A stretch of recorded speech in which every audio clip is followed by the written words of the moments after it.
Hello everyone, thank you for joining our webinar today. My name is Justin Warner and I will be today's host.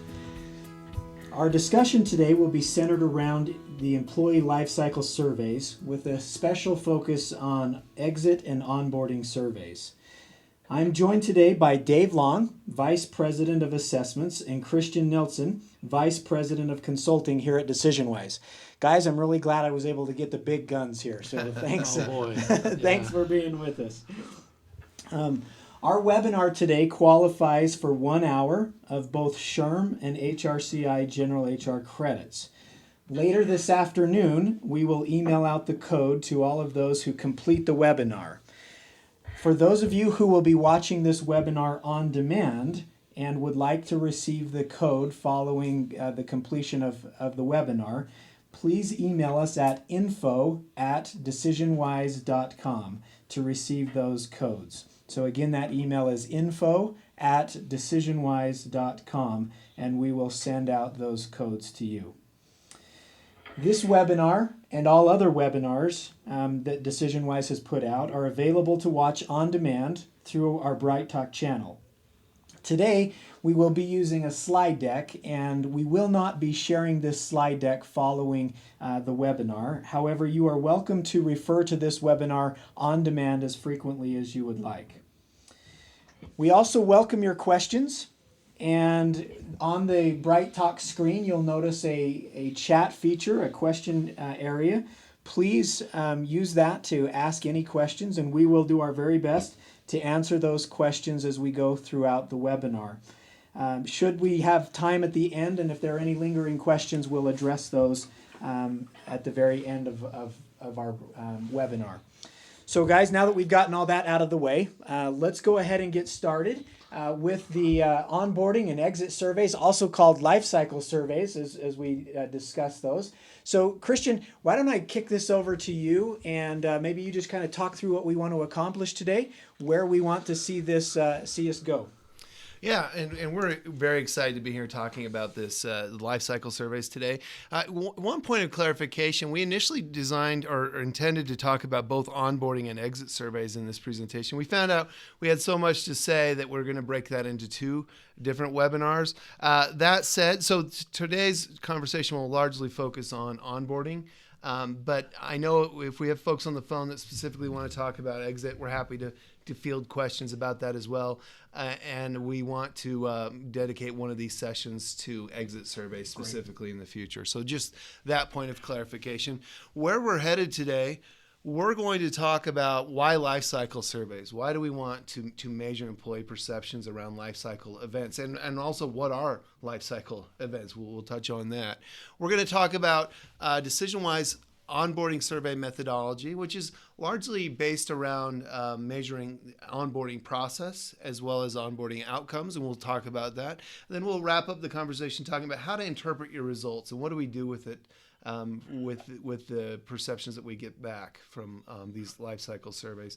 And then, as Justin mentioned, we'll leave time for questions at the end. But please, if you've got questions, enter them into that chat box throughout the presentation. And if we like your questions, and especially if we know the answer to your questions, we'll respond to it. No, we'll try to respond to as many as we can given time. So with that, let's go and jump right into our first question. Why life cycle surveys? Why do we want to measure around life cycle surveys? So at DecisionWise, we are experts in employee feedback, and specifically around employee engagement. We do a lot of great work around 360s and coaching and leveraging employee feedback to improve an organization at different levels. But ultimately, our specialty is how do we engage employees? How do we create environments in which employees choose to engage?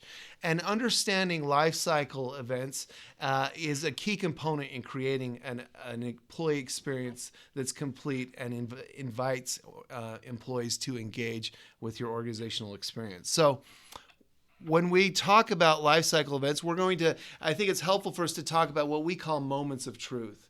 we think about the employee experience, when we work as at an organization, as an employee at an organization, my experience is made up of countless moments of truth. These events we might call moments of truth, and we'll address what that means. But these moments add up to our total experience with an organization and how we perceive that. And also, that's what shapes whether we choose to engage in that. How much of myself do I want to bring to the role? Do I want to bring more of my discretionary effort? Do I want to bring my best ideas? Those types of things. So understanding these moments of truth is key to building a very strategic and engaging employee experience. And you might say your employment or your time with an organization is a collection of all moments that you've had, but not every moment is a moment of truth, and not every moment can be planned.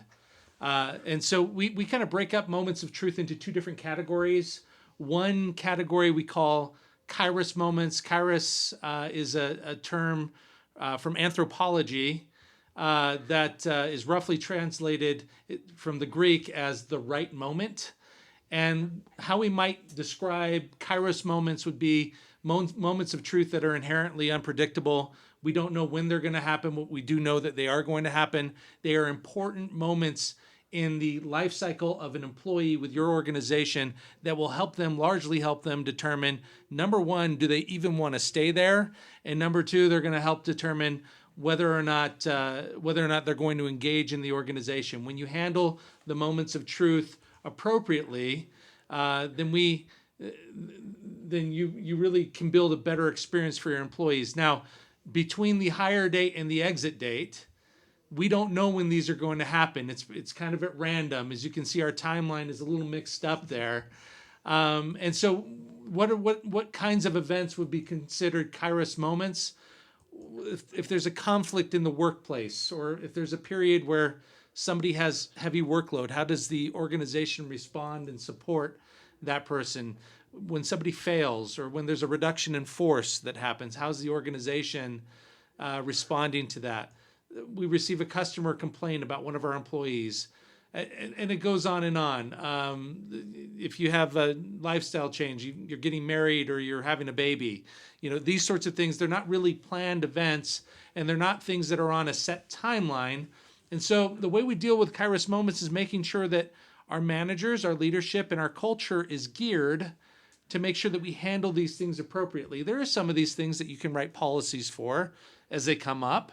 But for the most part, we just need to have people with the right skill sets and the right competencies in order to address these situations in the way that you're building your culture and your employees' experience in a very positive way. Right, and we'll talk about those planned moments in a bit. But these Kairos moments, these unplanned events, you really have to approach these through strengthening the culture, as Dave mentioned, guiding principles, creating an environment where managers are going to be able to navigate the ambiguity of some of these unplanned events. So let's say an employee has a health crisis with a child, and suddenly they need to have some additional flexibility or a different level of empathy and understanding from their coworkers.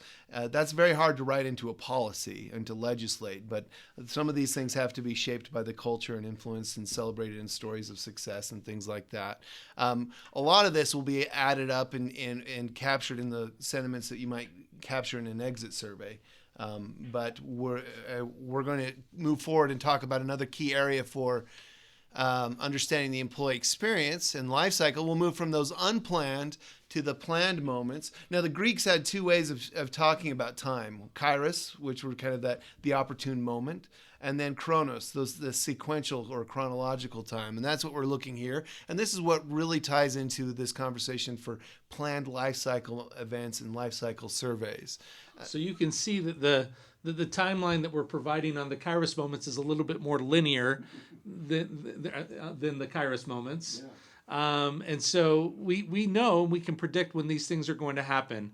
And so some possible Chronos moments that we know when they're going to happen and can plan for them: date of hire, the onboarding process, which we're talking about today, training, raises and bonuses, and all the way till they exit the organization. These are things that can generally be planned for.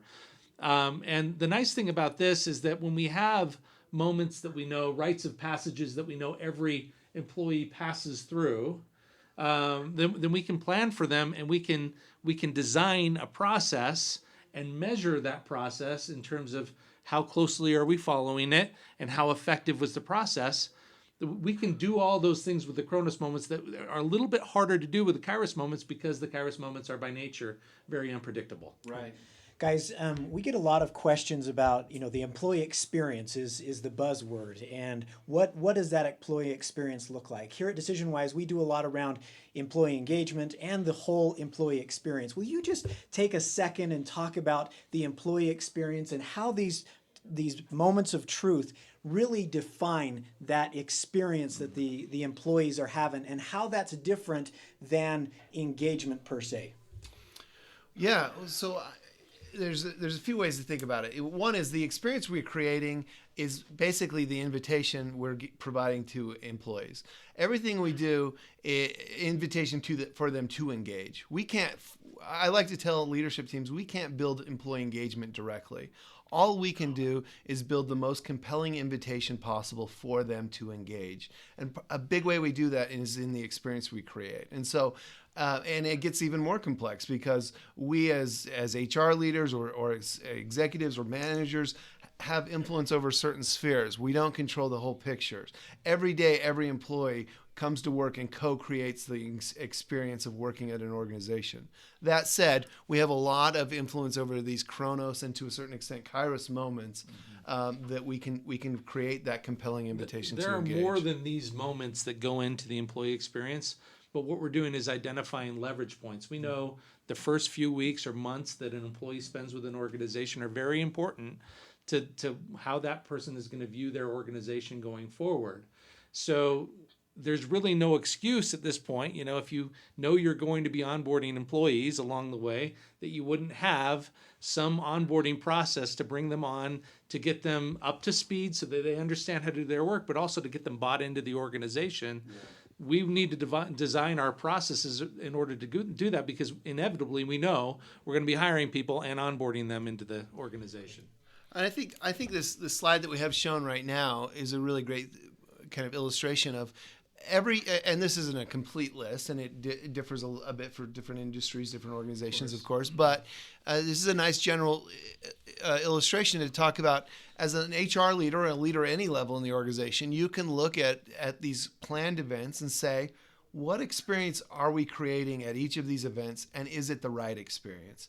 And I think that's at the heart of what makes Lifecycle surveys so powerful. It helps us understand what experience are we creating, and are we getting the outcomes that we're looking for, and it's a metric to inform that conversation. That's just a nice introduction to what kind of the background of employee experience. We know there's unplanned moments. We know there's planned moments. We want to focus specifically on that onboarding experience. So much depends on the tone and experience that is created for an employee as they join your organization. That really sets them up on a path and a trajectory within your organization. So we want to understand it and make sure we're doing it the right way. And Christian, as we work with organizations, this is a very common topic that comes up. And specifically, not really as much with leaders, but just with employees from all levels of the organization. When we bring them together, we do planning sessions or focus groups, and we really talk about their experience.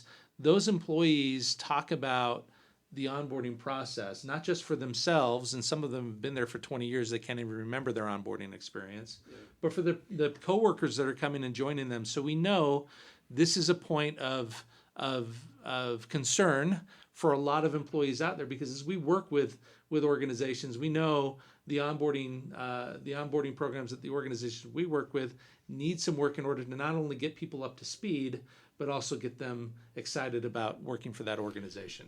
Exactly. And I think it becomes even more important as we understand younger generations and their expectations as they enter the workforce. If we think about kind of a modern employee, especially those coming directly out of college or leaving high school, entering the workforce for the first time, these generations grew up in a world where experience management was just a part of their life, where as consumers, experiences were carefully managed, increasingly more so, as well as their access to feedback.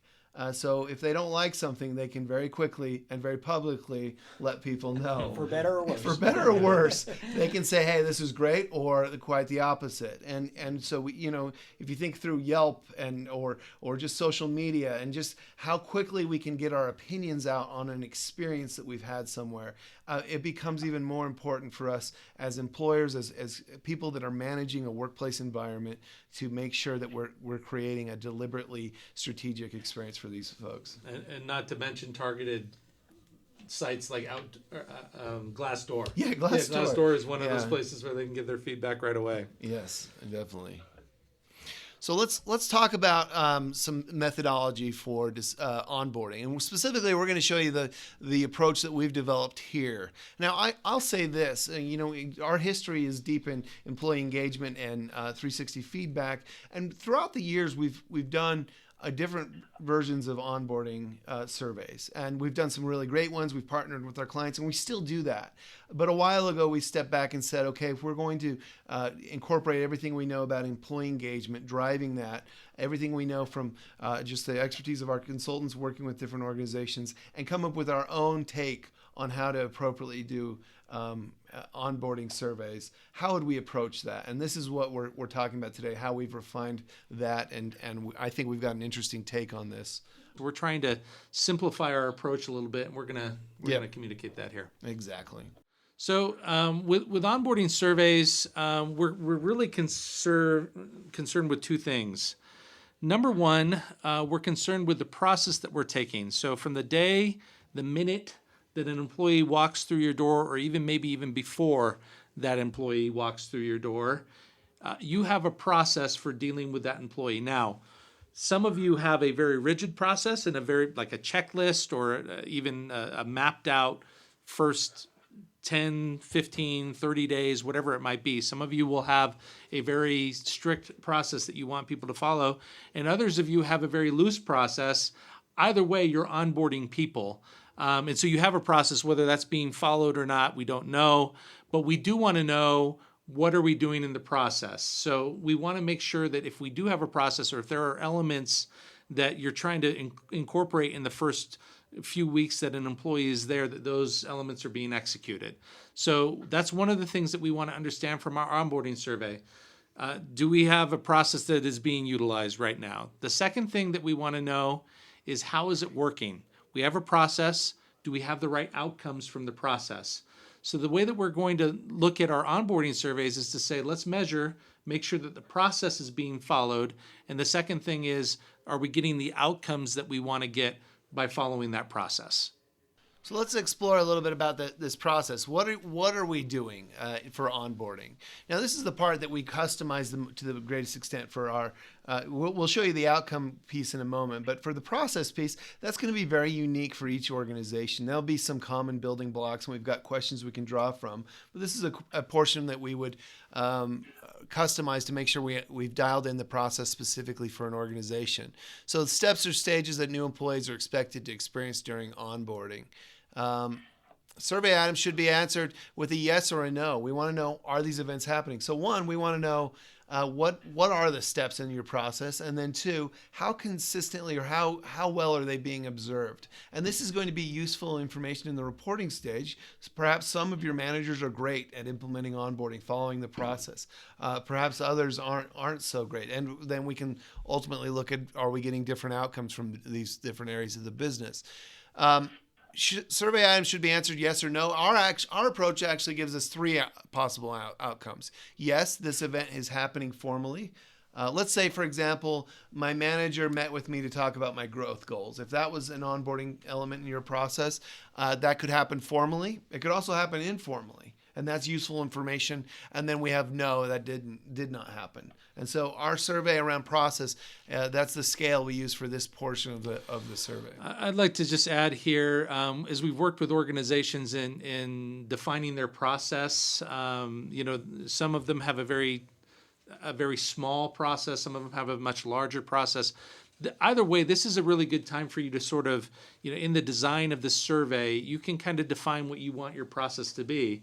If you say, well, I don't think we've ever set the expectation that managers have a growth conversation in the first 90 days with their employees, then this is a really good time to set that expectation. You're putting it into a survey. You can communicate to your managers, hey, we're going to be doing a survey of all new employees. Here are the things we're going to be asking them that they're doing.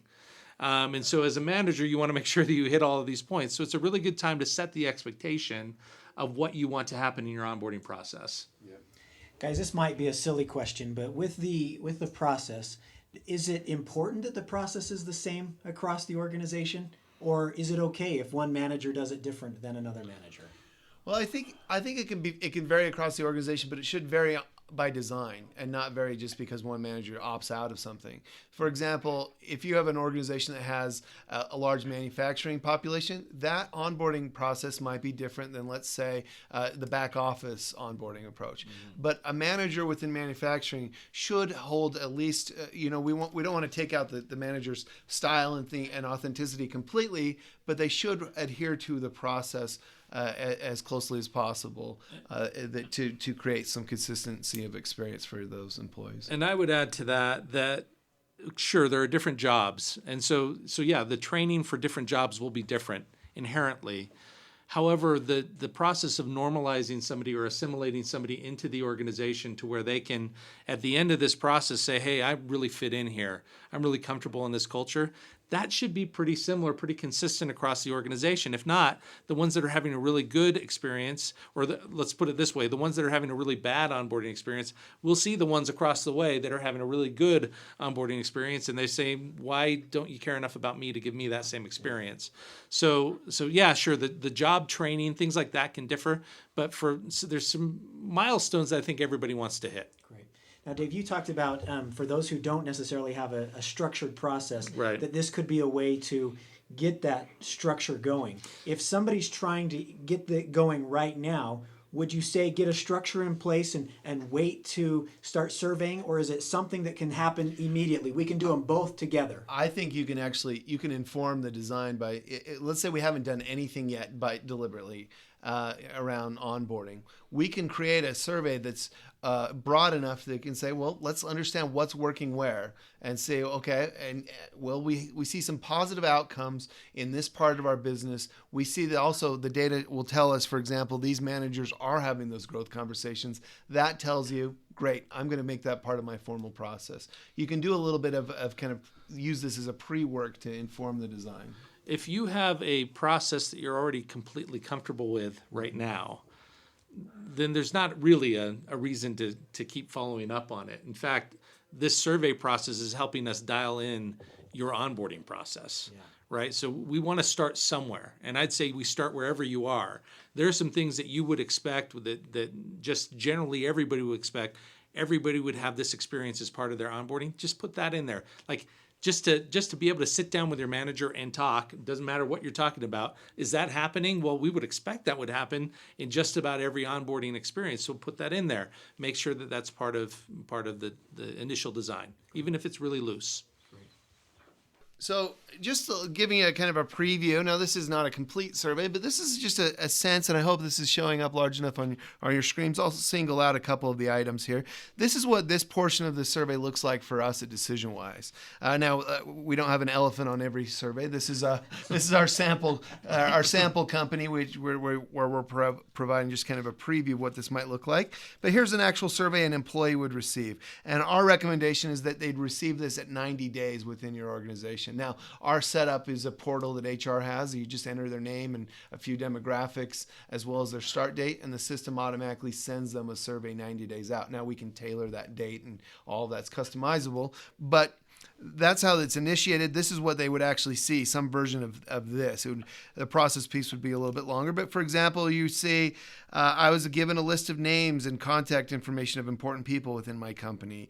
And they can answer, yes, that happened formally. Yes, that happened informally. Or no, that didn't happen. And that's really, we're trying to keep it very simple, a nice, clean experience for the employee taking this. But that's what this portion of the process measurement looks like. And then we'll show you the reporting component, what the output is in a moment. Christian, talk about the time for just a minute. So you said this is often something we do best practice at 90 days. Yeah. I hear a lot of people say, well, I want to do this within 30 days, or, why do we recommend 90 days? And then what about following up after that, at 6 months or something in that line?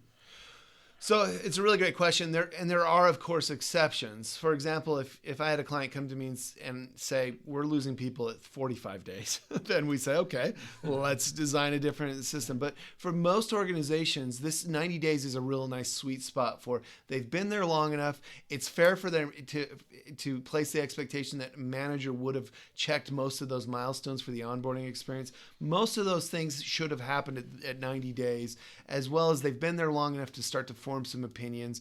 The initial glow of those first 3 days has worn off. Right. And so it's a nice balance of let's get them early enough that it's close enough to these events, but not far enough that it's too far. And it's also, there's other approaches. Hey, we're going to send a survey at 15 days, 30 days, 45. We don't want to over-survey them. We want to capture their insights the right way one time, as well as that data becomes a lot more unwieldy if we've got sequential data at all those different moments. We're measuring the same questions every 15 days. We're looking for a snapshot that's going to give us actionable, meaningful information without overwhelming the employee or our HR business partners. I'll add to that if you wait too long to do the survey, there's some specific things that we're asking in the onboarding survey around process. It's going to be hard at 6 months or a year for people to really remember if those things happened. Right. Now in certain cases, I don't out of the gate recommend, hey, as a standard rule, let's do a 6-month follow-up or anything like that. But in certain cases, once we say let's talk about your organizational needs, and for example, there might be situations where there's another key lifecycle event that we would want to follow up on or something like that. Or perhaps we run the survey for 6 months and we get some interesting information that, okay, we need to follow up on this particular question about tools and resources at a key milestone. But that's more shaped by the survey, less of a general recommendation. Yeah, good question. So we've been talking a lot about the process. How do we measure the process? How do we lay out the process? Even if you follow that process perfectly, we're not necessarily saying that the process was effective. Right. And so in addition to measuring, are we following the process, we also want to have a component of the survey that says, are we getting the right outcomes? Another way to say that is, how is this process working? So with regard to outcomes, we are essentially wanting to know, has our process been effective? And so we are going to ask outcome questions that really address two different questions. Number one, did our survey create enablement? Are our employees enabled to do their jobs? Or in other words, do they have the tools, resources, abilities, skills that they need in order to do their jobs at the 90-day point? Which is, I think, is interesting. This is one of my favorite parts of the way we're laying this out. Is we're addressing this from two angles, and you'll speak to the other in a moment. But most traditional onboarding places a heavy emphasis on this, and understandably so. We want to limit that or reduce that or shorten that productivity curve. We get someone new in, they don't know which way is up. Let's show them what the job is, get them the tools, the training, and have them adding value as soon as possible. And so we want to measure that. We want to understand that. But we don't want to stop there. We don't want to stop at, are we enabling them to do their job? We want to go further, and that's this other component. Right. And the other component would be, do they want to do their jobs? Right. That's the engagement side. And it goes beyond, of course, just wanting to do their jobs. We want to know, not only are they motivated, we want to know, do they feel aligned with the organization? Do they feel bought into where we're going as a company? Do they feel like they belong here?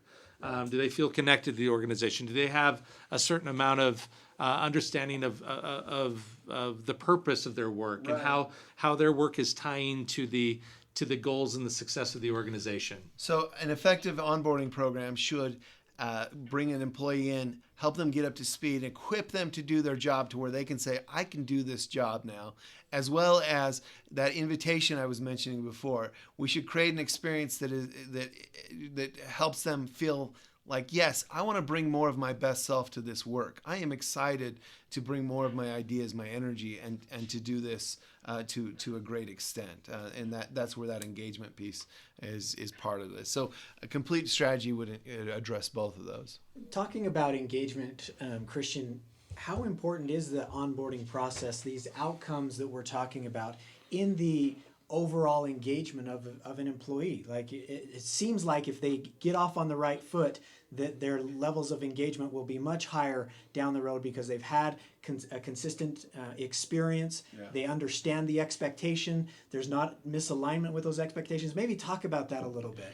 So we do employee engagement surveys with hundreds and hundreds of organizations. Dave and I each have worked with hundreds of organizations to measure and consult around employee engagement. And one of the things we do is we cut engagement levels by tenure. So we group employees into 4 categories of engagement: fully engaged, engaged, key opportunity group, and then fully disengaged. And what always surprises me is when we look at an organization and we look at a tenure, engagement by tenure, and less than 1 year, we have fully disengaged employees. Now, I'll tell you this, everyone, and this would probably track with what you might expect, there's always a honeymoon period. We're always excited when we get to a new organization.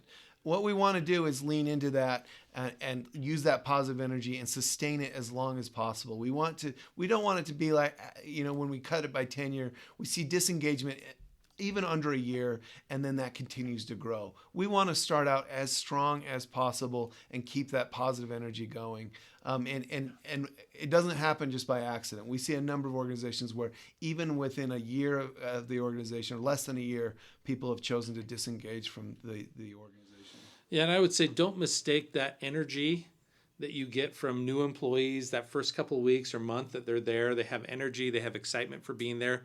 Don't mistake that with hey, we must have a good onboarding process, right? Because that doesn't mean you have a good onboarding process. It means that you are hiring human beings that are excited when they get into a new job. Right. So they might just be happy to be out of their old job. that's probably a component of that. So this is really what we're talking about is are we setting us up for the long term here, or are we just riffing off of that new employee enthusiasm, right? We're really trying to build for the long term here, so that when we do, and there's a question, that said, do follow-up surveys at 3 to 6 months after we've done an onboarding survey? Yes, they're called engagement surveys.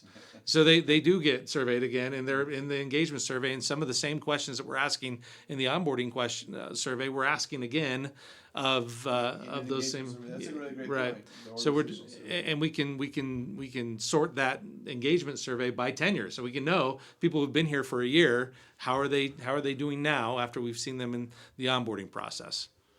So, knowing that we're looking at, are we building enablement and as well as engagement within our onboarding process, just here's a sample of some of those questions. We've made it even smaller and more difficult to read here, but hopefully I'll just point out what some of these say. Now, a couple points on this. To create the measurements of outcomes, at least in the instrument that we use, that we've designed, we incorporate questions from our standard engagement survey. We did that because they've been proven for 20 years working with these different organizations. And we have deep benchmarks, we've refined these. And so we've measured them with the lens of, okay, we're now looking at an onboarding only audience, which are the ones that are going to be most relevant for enablement and engagement. We've added a couple others to the mix. We can customize this as well for different organizations, but we also go back to a different scale. For example, here's a great enablement question. I have the tools and resources I need to do my job well. And the scale throughout this section is from strongly disagree to strongly agree. That tells us very quickly if they feel like they've got tools to do their job. And it's an outcome question. It's an outcome. Have things happened, whether formally or informally, in the onboarding experience that they now have the tools and resources to do their job? I've received the training. We also go beyond that in terms of, you'll see, for example, overall, I love my job. Now, that's an interesting question, and it's an early time to ask that. 90 days in, do you love your job? If we're creating an engaging environment, they will.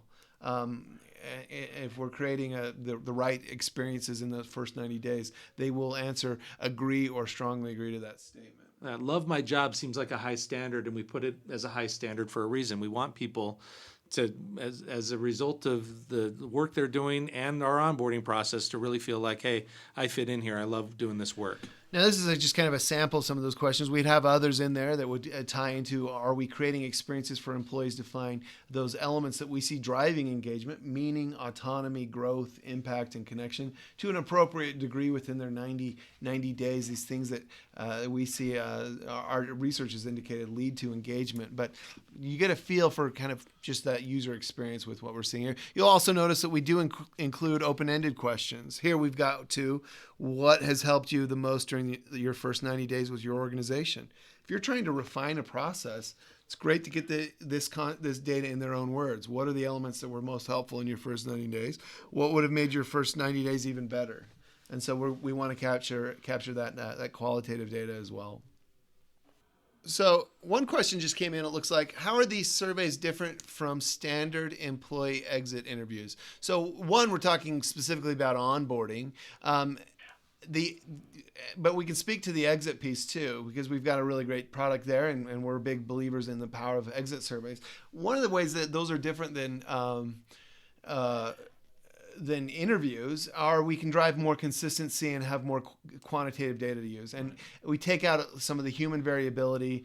It also is function or mode of use is it's much more flexible. They can take it on their phone. They don't necessarily need to be in an office with HR. Sometimes the volumes that a single HR BP supports make it difficult to reach everyone, geographies, things like that. It's easier to put your honest responses into a survey rather than saying it face to face with another human being. Exactly. The other piece, I think this is actually a great segue into where we're headed next, is the reporting.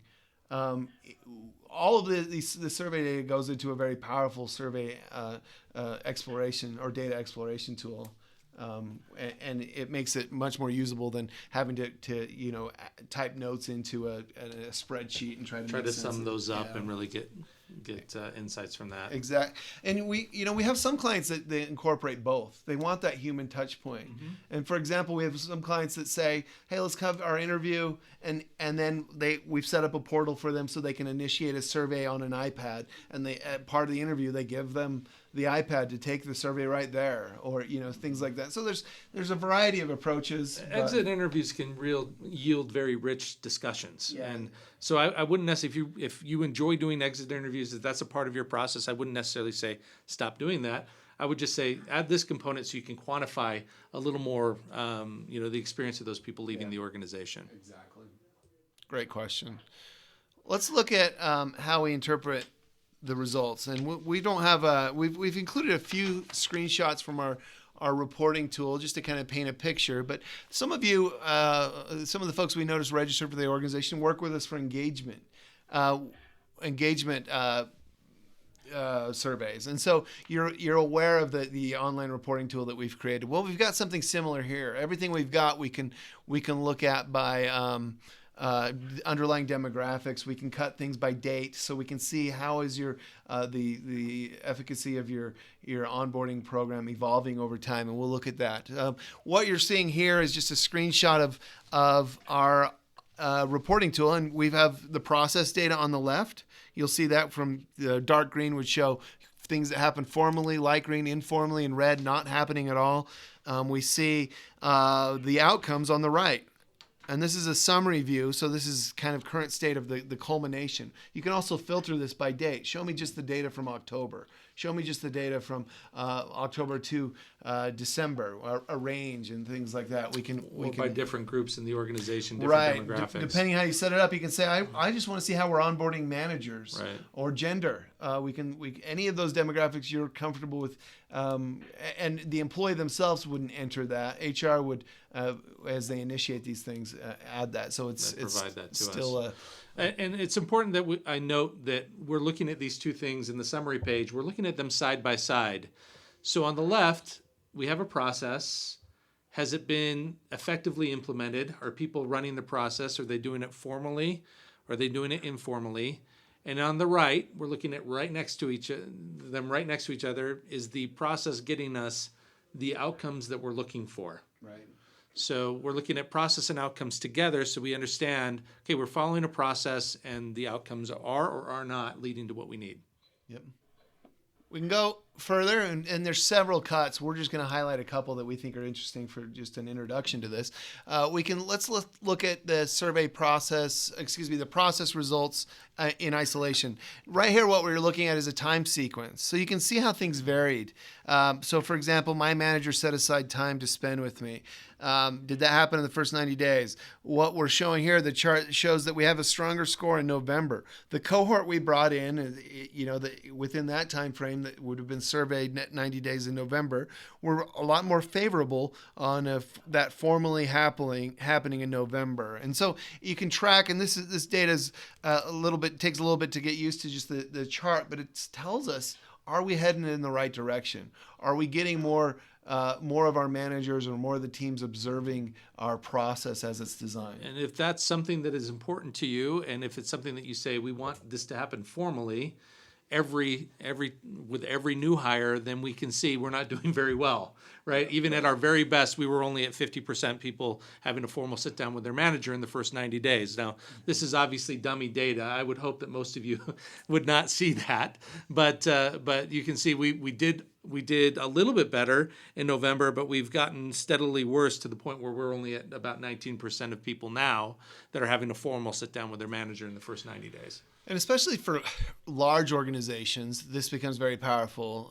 It becomes very usable at any organization size. But if you think through, let's say we lose, some organizations, could lose 500 people a month, or just based on their size or something like that. So suddenly being able to see the data this way and then throw demographics. Well, let's say, are we losing people by generation? Are we losing people are we losing more of our female managers, or onboarding less effectively our female managers than our male managers? And it gives you the power, depending on how you want to set this up, to make those discoveries and then adjust your process and get the outcomes that you're looking for.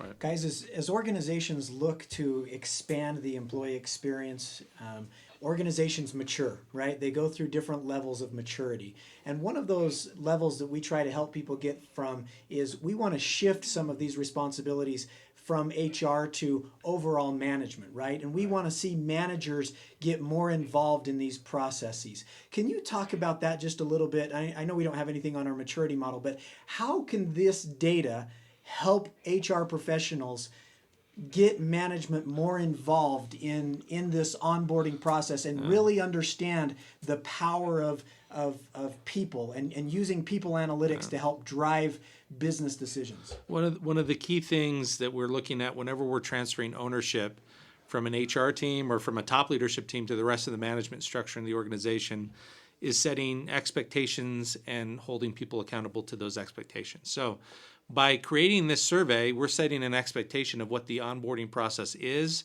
and what outcomes we're expecting from the onboarding process. And now we have feedback in the form of accountability to be able to give to our managers and say, hey, we're expecting these things to happen. We've set this expectation. We know that it's an expectation because it's in the survey. Mm-hmm. And here are the results. We either are doing it well or we're not doing it well. And here's what we need to keep doing, or here's what we need to change. And so that's one way. I mean, it's really hard to transfer ownership of these things unless you have a vehicle through which you can set the expectation and hold them accountable to the expectation. And that's exactly what this is. Let's look at some of the ways we measure outcomes. This is, again, you recall we use a different scale on those outcome measures. We use that 5-point scale. And here is just the same kind of time sequence view of our outcomes. I have access to the information I need to do my job effectively. These are just some sample questions here. I have received the training I need to do my job well. You can see how people are responding to that over time. Are we trending the right direction? Are we maintaining it? And so even if you've gotten a proven approach for onboarding, this is a great way to make sure you're not slipping. Are we keeping these high outcomes, or is an adjustment required to our process to make sure that we're getting some of this, or do we just need to drive greater adherence to our process in different parts of our business? Guys, can you talk a little bit about confidentiality when it comes to these types of surveys? So with our engagement surveys, we go to high levels to make sure we're maintaining confidentiality. what do we do with confidentiality when it comes to onboarding surveys? I mean, we treat this very similarly as we do our engagement survey or any other survey that we use. These are people that we're hoping are going to be with our organization for a long time. We don't want to put them in a negative place with their managers, with a negative place with the organization for being honest on a survey. And so we still observe confidentiality restrictions. It makes it a little bit more difficult if you're only onboarding one person a month. Then we've got to wait 5 months before we have 5 people that we can give you the collective data for. So this time series reporting can be adjusted so that if you don't want to see it every month, if you need several months to get enough people in there, then you might adjust it to that. If you're a small organization, you're not losing 5 people a month, then you can say, well, let's look at what quarterly reporting, right. So it shows up. So everything's adjustable and can be configured for the organization's size. But we do take confidentiality very serious. This isn't something to drive and put in an employee's file specifically. It's what experience are we creating, and are we okay with this experience? Do we need to adjust that? And to be more complete, exit surveys, we're not as concerned with confidentiality. We want to put those, but we're not as concerned about that because this is a person that's left the organization. Right? Yeah, and that's more of a conversation. It's a different expectation if they're leaving than if the vulnerability of being within. And either way, if you're using confidentiality restrictions or you're not, that's part of the communication process with these instruments. If you want people to feel confidential, then we will make it confidential and we will communicate that it's going to be confidential. Right. The key with confidentiality is one, guaranteeing it when you state it, but also not just communicating if it's not confidential. The employee has to know up front, and that would be more of a conversation on the exit than onboarding. We wouldn't have as much leeway on that. We talked about one of the outcomes that we want is engagement, and we have in our standard onboarding survey, we have measures to determine whether somebody is engaged or what we might call less engaged. And engaged, we use kind of some of the traditional measures that we have always used in measuring engagement to understand, is this person bought in? Is this person enjoying their work? Is this person feeling like they can stay here for a long time? We use some of those traditional measures in order to determine or classify each person that comes through this survey process as engaged or less engaged. What we don't do is to classify people as completely disengaged at this early stage. They've only been there for 90 days. We don't want to pass complete judgment on anybody, but we want to know, hey, is this person engaged, or are they maybe not as engaged as they could be? So, and we have a cutoff in the middle where we say, at this point, that after this number, average number on these questions, they're at an engaged place, or if they're below that, they're in a less engaged place. But the reason we do this and what this does for us is it helps us to then analyze our data in a more meaningful way. So we're going to look at, and so this is very small, but we'll show you a blown up picture of this here. But what we're looking at is we're seeing, okay, there are 2 outcomes here on the engagement side. They're either engaged or less engaged, more engaged or less engaged. And we can look at all of the other questions on the survey, including process, but also outcomes, and we've blown up outcomes here to understand, okay, what's the difference between our engaged population and our less engaged? By process and outcome, what are the differences? So we see 2 key differences, and this is actually real data. 2 key differences on the second and third ones, which is I have received the training I need to do my job well, and I have the tools and resources I need to do my job well. So it looks like those people that are less engaged are not getting enablement factors. They're not getting training. They're not getting tools that they need in order to do their job. And it looks like they're getting frustrated pretty quickly because they're not getting that. This is powerful data for conversation. So suddenly you're not just walking around saying, hey, I know instinctively that we need to do more around training and development in some part of the business. We have data here that says when our managers are receiving the training and the tools and resources, or when our employees rather, then they're having a much better, more engaging first 90 days in their organization. It's setting us up, and we've got actual numbers to support it. Now, what's interesting is a lot of times you know these things as HR, but you don't know why you know them. Yeah. And we're giving you data to support some of the things, and sometimes it's showing that it's even more severe than you might have imagined. But it gives you concrete data to go back to leadership and say, this is what we're working with. This is where we have strategic opportunities to enhance the employee experience, build engagement, grow the organization. It is very easy for you to look at this data and say, we need to invest more in training and resources early in the employee's experience, because where we have a good experience with training and resources, we have engaged people. Where we don't, they are just quickly becoming less engaged. So it's really useful from that standpoint. We can also look at these engaged or less engaged numbers by process and say, is our process leading people to be engaged or less engaged, which is kind of the green and red category that you see kind of a little bit over to the left, and see how do we tweak our process.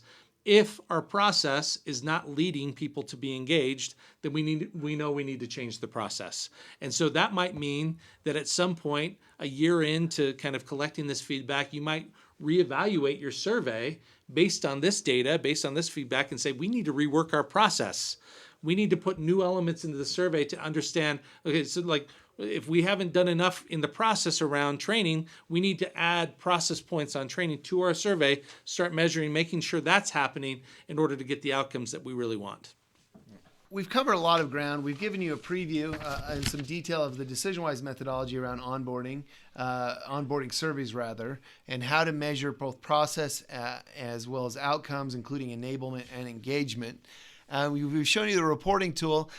We want to kind of wrap up with at least the formal piece here, and we'll do questions in a moment, but with some questions your onboarding survey should answer. Whether you work with DecisionWise, another provider, some things that we've identified that your survey should address. Is your onboarding process being consistently observed? You've got a process or you haven't, but if you've got something in place, are people doing it? And so we want to know, is it happening formally? Is it happening informally? Is it not happening? And you saw how we approached that. Is onboarding enabling employees to do their job? Is our process helping them get up to speed? Are they able to shorten that productivity gap and actually start contributing to our organization? Is onboarding helping employees to engage? Not only can they do their job, but are they excited to bring more of their best selves to their work? Are they excited to dig in, become part of this organization? And then the last one. Ultimately, what we want to know, do we have the right onboarding process? We know it's being observed. We can't know if we have the right one if we're not observing the current process. If we're not doing that, we know we need to observe the process better. And then if we are observing the process, but we're not getting the right outcomes, then we can also say we don't have the right onboarding process, and we can change it from there. One of the things I'll say about this process. Well, actually, let me click to this next slide because I think this sets the stage very nicely before we move into questions. But this great quote from Maya Angelou. I've learned that people will forget what you said, people will forget what you did, but people will never forget how you made them feel.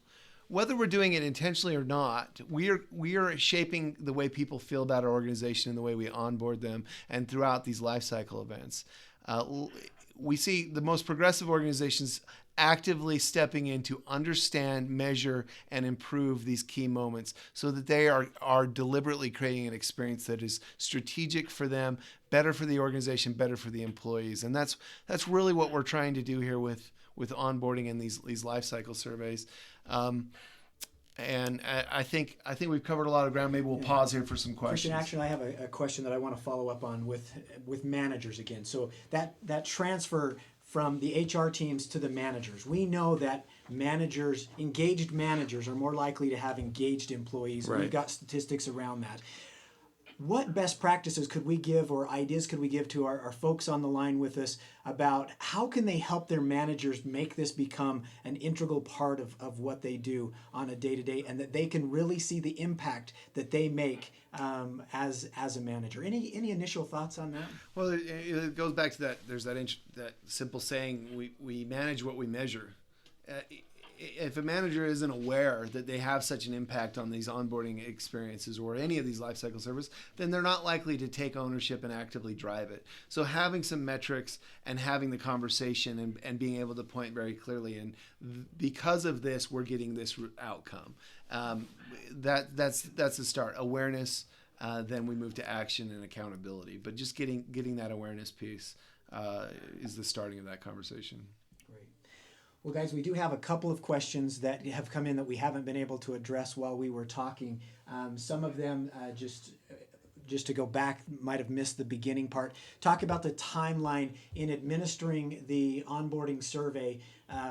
Is it done at 30 days, 60 days, 90 days? Right. Kind of just readdress that. That was a question that came up. Let's just make sure we cover that again. Yeah, and our standard approach is to do it at 90 days. And we like 90 days because people have had enough opportunity to assimilate, to learn some things, to kind of get out of that first month halo that they're in, and be able to objectively assess the processes that it's been administered. That's the sweet spot. Our default is not to recommend multiple, increments. Let's hit them once with the right instrument at that key 90 days. That said, we want to understand our organizational needs. The beauty of this, relative to like an engagement survey or something, these are easy to set up. It's not a lot of work to get your portal up. We don't need a complete employee list just because of the nature of how these are initiated. They're easy to set up for an organization and get them up and running very quickly. And then ongoing maintenance and management is very straightforward too. That just lives with your organization. You can launch them whenever you need to. So it's a simple setup and it's a big win in terms of what you get back for data. And because we ask our engagement questions, engagement-specific questions on an onboarding survey, how can this data tie over or correlate to the larger engagement survey that an organization might run? So, and I think what we're doing here is trying to identify.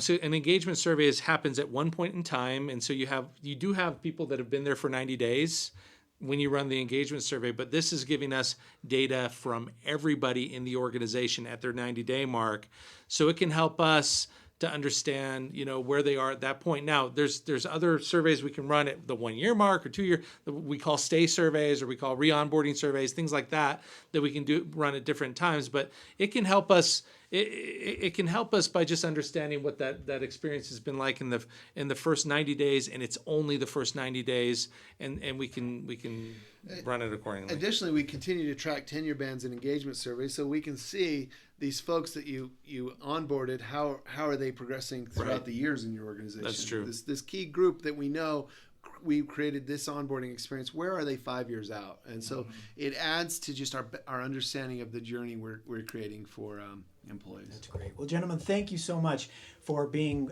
here today. As mentioned earlier, we will do a more in-depth webinar on exit surveys. We need to plan our summer calendars. It gets a little bit crazy for July, but either in July or August, we'll work to get that webinar out for engagement surveys as well. I also just want to say for anyone that's on the line that if you would like to experience the tool that we showed the screenshots of, just email us at info@DecisionWise.com or reach out to us if you have a contact at DecisionWise, and we would be glad to give you a demo of what this tool would look like and let you see what that might be. So thank you all for attending, and we look forward to having you on future webinars. Again, for those who completed the webinar and want the SHRM and HRCI credits, we will be emailing those out this afternoon. Thank you very much. Thank you, everybody.